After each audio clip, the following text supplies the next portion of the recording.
Bomber TV. Hi guys, Bomber here. Welcome back to the channel. And before we start, a huge thank you to all of my Patreons. If you want to join them and start supporting me, the link to my Patreon is in the description and the comment pinned down below. And with that said, let's jump into the video. So yeah guys, the deck of today is going to be Azir Hecarim or Azir Ephemerals. Those are new decks, so we still have to know what are the name of those archetypes, etc. But anyways, so as the name of the deck suggests, we have Azir, and we want to synergize with Ephemerals thanks to Hecarim. Hecarim here is just our win condition, mostly. So yeah, the idea behind the deck is, of course, to synergize well with all those Ephemerals. We run a Shark Chariot. Soul Shepherd is actually very, very important here, because a lot of the Sand Soldiers that are going to be summoned from Azir or Dunekeeper, mainly those two, are going to have 1 health, and having the +1 health is probably even more important than having the +1 attack. Of course, the +1 attack is very important as well, but we have other units to buff the attack. For example, Voice of the Horizon, which is in this deck is very, very easy to level up at Azir. So Azir coming down on turn 3 probably levels up on turn 6. So on turn 6, Voice of the Reason is just a basically permanent +2/+0 until you remove the Voice of the Reason. The same can be said about Inspiring Marshal. It is a bit different. You don't need to have already leveled up a champion.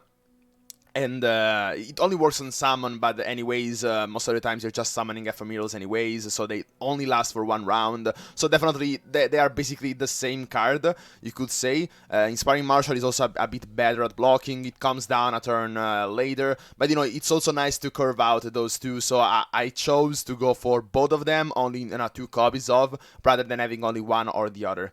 And also because, as I said, they fit different situations pretty nicely. And so yeah, as I was saying, having that +1 health is very important for cards like Ice Shard, which is gonna be pretty popular since Lysandra is probably going to have a lot of experimentation and stuff, and also against a more solid and already established card like Withering Wail, which is run a lot because we have a lot of Twisted Fate feeds at the moment. So definitely that +1 health is very, very important.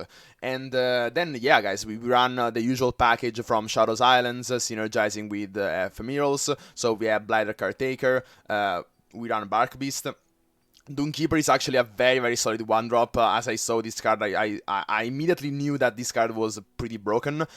You could really run this in every Shurima deck as a 1-drop, because even later on, and even like in control decks, it is just good that in one action you're just summoning 2 blockers at the same time, and they are champ blockers. So yeah, very, very nice. Also, Ancient Preparations, again, very, very strong. You really just want to start with any of those 3 1-drops, and Ancient Preparation is probably the worst at putting pressure on the board, but actually the fact that you can predict and basically curve out as you want, it's so valuable. Like, imagine that you already have the early game, then you can just Ancient Preparation and basically choose, I don't know, an Hecarim or the Harrowing, or maybe like if you know that you have a lot of summoning synergies, for example, you have already Cursed Keeper and I don't know, or Shark Chariot and Blighter Caretaker, for example, so a lot of wide summoning, then you could instead go for Inspiring Marshal or Voice of the Reason if you also have an Azir in hand. Like you can choose the synergies that you want to have in that game. As of some other win conditions, we have Phantom Prankster, really works with really anything that you have in your deck, slowly burning down your opponent. It is definitely a very nice tool to have in your deck, but the main win conditions, as I was talking about before, are Hecarim and the Harrowing. If somehow they manage to survive, you can just block with everything and make everything die, and then on the following turn you go for the Harrowing and you win the game, pretty much all the times. And so yeah, guys, that's it for this deck. So if you like this type of videos, please leave a like, a comment on what you would like to see more, or what did you like about this video, or what did you dislike. That's also important. And please give me a subscribe so that you can always check the content that I make. Also turn on the notification bell. That's actually the most important thing. And so without further ado, let's take a look at some games to see this deck in action. Okay guys, we are up against the same regions, but he's only into Kalista, so maybe is this I don't know really what this could be. And as you saw, we are at Platinum because we got just resetted from Masters, and now we are already at rank 3, so hopefully we're gonna to get to Diamond pretty early. I don't like going for Doomkeeper on your defensive turn, on turn 1. So like you also have this flexibility. Instant Preparation is much better if you are defending. Instead, like Doomkeeper and they're different. Like they suit different situations. It's okay, we do already have an Azir. Bark Beast is not so useful, coming down a bit later, so we could go for an Hecarim, since we also have a Shark Chariot that we know that is going to summon a lot of ephemerals, so Hecarim is gonna be leveled up pretty early. And yeah, there was not so much point in, you know, going for a second Azir. I'm guessing that Azir here could either be very good, because he can block a lot of Sand Soldiers or, you know, the Doomkeeper. Or it could be really bad if he's into Fearsomes. Which he probably is, now that I think about it. He could have gone for Nasus as well, that would sold on what deck he's running. But, you know, Nasus is pretty much a dead champion. And so, for those of you who don't know, I think that Nasus is actually pretty bad. Okay, so now we got the 2-2. Let's see if he open attacks. Okay, he doesn't. And yeah, definitely pretty threatening. Very, very threatening. He's actually more aggressive than we are. Which means that he's very, very aggressive. So now our priority is surviving, of course. In those situations, like, because, you know, since those are very new decks, I'm thinking about a Blighted Caretaker rather than a Phantom Prankster. But yeah, everything has to be decided yet. A weapon heavy with history.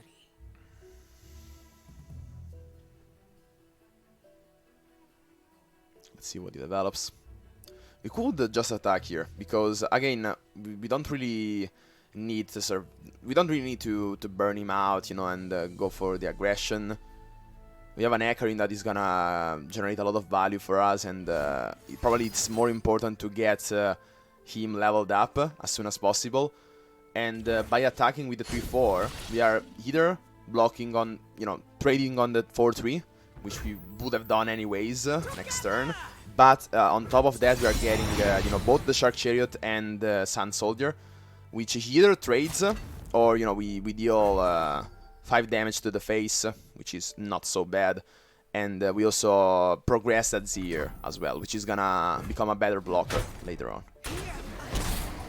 So I think that was definitely worth it.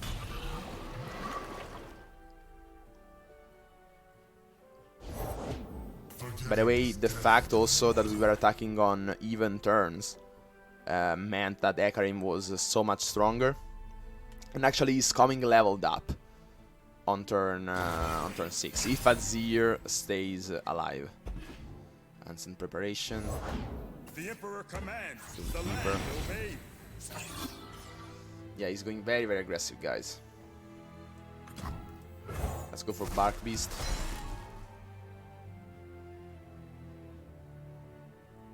Does he have lethal?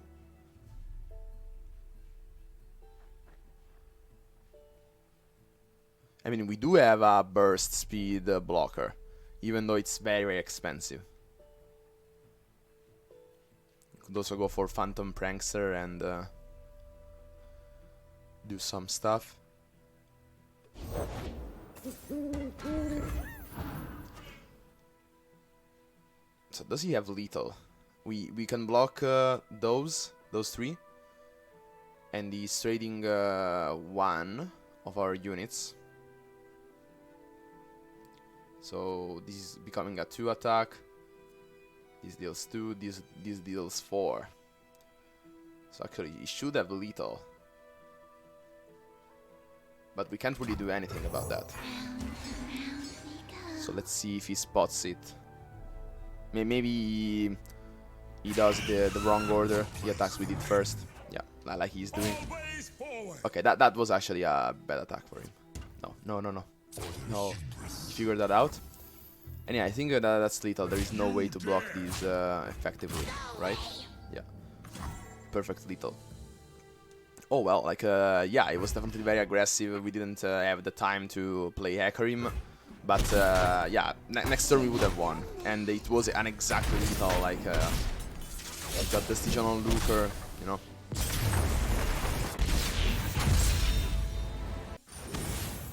Okay, so now we're up against Fiora with on Shurima, deck of Swim Stream. I'm still thinking back on the game before, if maybe I played something wrong. So now we're attacking on even turns, which means that Shark Chariot is not so strong. Bladder Card Taker could be interesting to take care of the Fiora, but I don't know about that. This hand is pretty clunky. This Beyond could be interesting to, you know, sacrifice one of the units that Fiora is challenging. Yeah, pretty clunky hand again.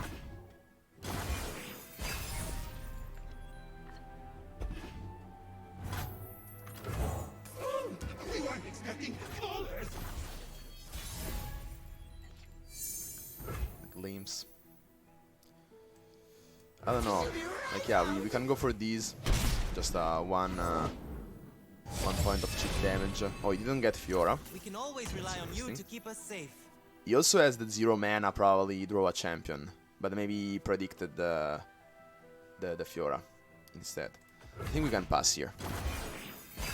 Like Phantom Prankster could be useful to burn him out. By my honor, you must Okay, die. got the Fiora. And yeah, now we can't afford on him passing on us. And I don't really know. It's kind of okay if he passes. I'm trying. Yeah, in fact he is taking the attack.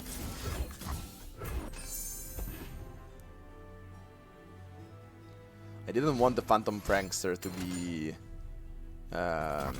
removed, basically. Yeah, the single combat was expected. Let's see if he has another one. That was a really nice move from us. I mean, we really didn't do anything, but it was important because now the Fiora is... he both wasted an attack with Fiora and a single combat. This means that Fiora will have a very harder time leveling up. Okay, so now, what would we like to see? Would like an Azir, definitely. Or maybe a Shark Chariot. So like I'm thinking about a prediction. Or we could just develop a Phantom Prankster, but I don't think we are winning on burn. So like Phantom Prankster here is kind of a dead card. With that said, we could go for Bark Beast instead and Ancient Preparation afterwards. We know that he doesn't have another single combat, otherwise he would have used that before. Doomkeeper or another Ancient Preparations. Like I don't know guys. Probably another Ancient Preparations. Next turn we are going for Inspiring Marshal anyways. And then the turn after we are going probably for Hecarim. So like what would we like to see? I mean, it's just a cheap card. We could and later on it's gonna make our draws better. So I think yeah, it should be the best play there. Now our Bark Beast is vulnerable to his Fiora, so maybe we shouldn't even have played that. Onward, golden warriors! Precision and grace. Listen What he to has? me. Sharp Sight? Quicksand. Interesting. But then now at least our Bark Beast becomes a 3-3, so he's not vulnerable to Fiora anymore. I mean, he probably has something like, you know, the Tough or some other stuff. Let's see if we draw Mark of the Isles. Gleams is very nice here. Because, you know, whatever he does, let's see if he gets a crit attack. That would be nuts. Spell Shield, also interesting. And Tough. Okay. Strike quickly. Yeah, let's set back his level up. Let's see if he has a Consider Strike or another single combat. Even though he used kind of, you know, a lot of resources already. So like, yeah, now we could start going for Phantom Prankster, for example, and Shark Chariot. We could burn him out. What other play do we have? Let's go for Ancient Preparation first. Okay, another Harrowing. I don't think we need all that many Harrowings. We could go for Doomkeeper because we have the Inspiring Marshal, which is kind of crazy. And I don't know if we can preemptively play Shark Chariot because I don't want to waste mana. I think we can.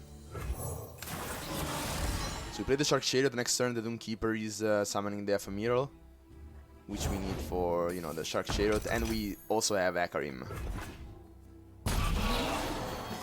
So next turn we could be already winning. Then after that we have also, you know, the Harrowing. Let's go for Doomkeeper first. Let's see what he does. Hecarim is our most committal play, you know. So you should do that later. I'm not a big fan of Inner Sanctum, by the way. Like, I know that this is, you know, the Stream deck, so people are just going for whatever he does. I will do that as well. But it's kind of expensive and it's random. What keywords are you getting?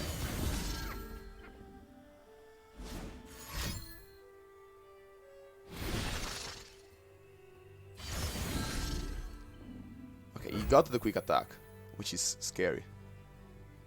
And yeah, now I think we have to go for Hecarim. The Fiora doesn't even kill the Hecarim.